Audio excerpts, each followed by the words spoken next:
Pemirsa, ditetapkannya Hakim Mahkamah Agung dalam dugaan kasus korupsi oleh Komisi Pemberantasan Korupsi atau KPK, Presiden Jokowi memerintahkan Menko Polhukam Mahfud MD untuk melakukan reformasi sistem kehakiman di Indonesia.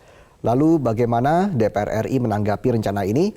Kita akan membahasnya bersama Ahmad Saroni, anggota Komisi 3 DPR RI yang telah terhubung melalui sambungan Zoom. Selamat siang, Mas Saroni, apa kabar? Selamat siang, kabar baik.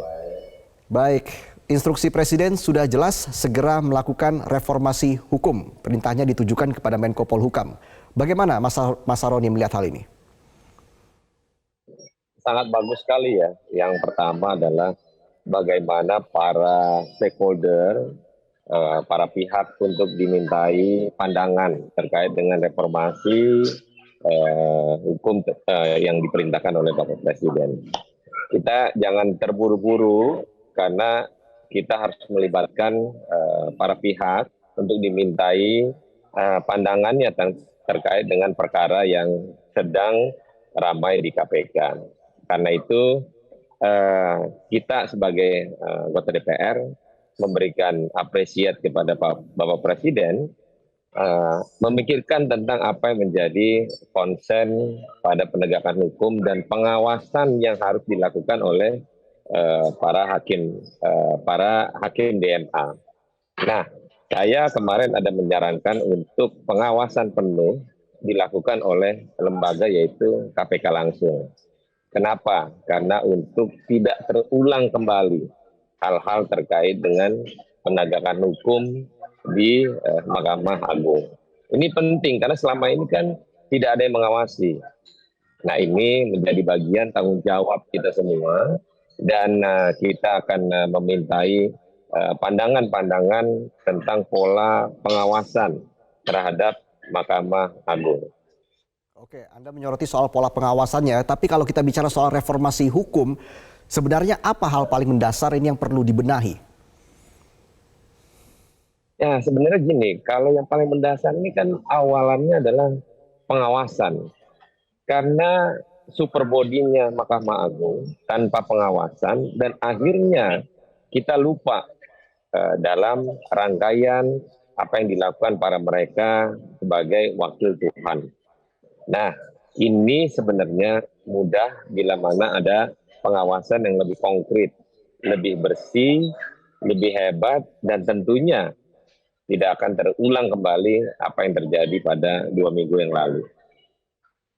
Oke. Lalu bagaimana Anda menilai soal tindakan KPK dalam mengawasi setiap adanya dugaan tindak tipikor selama ini? Apakah memang sejauh ini masih kurang atau masih belum efektif? Padahal kan kita lihat KPK memiliki sejumlah kewenangan khusus, misalnya seperti penyadapan. Bagian mana yang perlu direvisi atau diberikan penambahan kewenangan menurut Anda, Mas Saroni? Pada fungsinya KPK pada saat ini sudah baik ya langkahnya, tidak terburu-buru dan semua diawasi. Nah, mungkin dalam pengawasan ini terang benderang untuk Mahkamah Agung pada faktor pengawasan yang lebih ketat mungkin ke depan ini adalah bagian dari kita semua jangan sampai tercela kembali pada masa era ke depannya. Dan KPK melakukan kerjanya pada masa sekarang, di pimpinan sekarang ini lebih efektif untuk memfokuskan kepada mereka-mereka yang melanggar aturan pidana yang tanpa disengaja dan dianggap enteng. Para mereka-mereka yang kiranya dianggapnya mereka bersih-bersih aja, mereka santai-santai aja. Dan ternyata kejadian itu sekarang terjadi dan lumayan kasusnya. Nah, ini bentuk daripada tanggung jawab pada mereka yang ada di Mahkamah Agung. Saya menyarankan untuk adanya pengawasan yang langsung dari KPK. Itu lebih konkret daripada ada lembaga pengawas yang mengawasi Mahkamah Agung. Baik, terakhir mungkin apa harapan Anda untuk Menko Polhukam agar ada gebrakan reformasi hukum sesuai dengan perintah dari Presiden?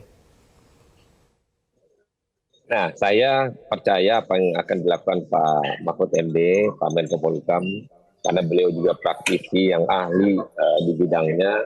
Semoga reformasi hukum ini atas perintah Bapak Presiden tidak semerta-merta terburu-buru, Tapi untuk menjadikan reformasi hukum ini untuk sesuatu hal kebaikan dan pengawasan lebih konkret, dan kita percaya Pak Mahfud bisa melakukan itu atas perintah Bapak Presiden yang terbaik.